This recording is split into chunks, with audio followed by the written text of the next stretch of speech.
Ni Chama cha Demokrasia na Maendeleo Chadema kijashiriki kusaini.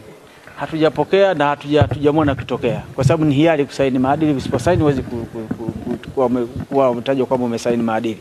Kwa hiyo sisi tuliwatumia vyama vyote barua na kando wasema tuliwapigia pia na simu za mkononi kuwakumbusha kwamba tupe nani anayekuja kusaini. Sasa kama ametumia mfumo huo sawa, kama hajatumia mfumo huo sawa, lakini sisi tulikuwa tunataka amefika kwenye ukumbi huu na kusaini.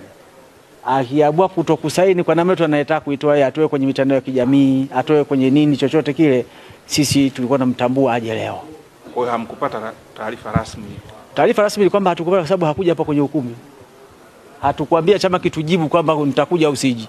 Sisi tujiongeza tu kuambia kwa pafuza imani kama umesahau unatakiwa uje tarehe 12. Tupokea. Kuleta maoni, kuna vyama vingine havijeta maoni vimeridhika. Kwa na chenyewe kileta maoni tunajua kimeridhika. Tumepeleka maoni ya pili tena tarehe 4 mwezi huu. Vyama havijawasilisha maoni vingine vyote tunaashumu vimeridhika na kanuni hizo. Ndio maana ilikuwa swala la kusaini. Na shughuli zozote zinazohusu masuala ya uchaguzi.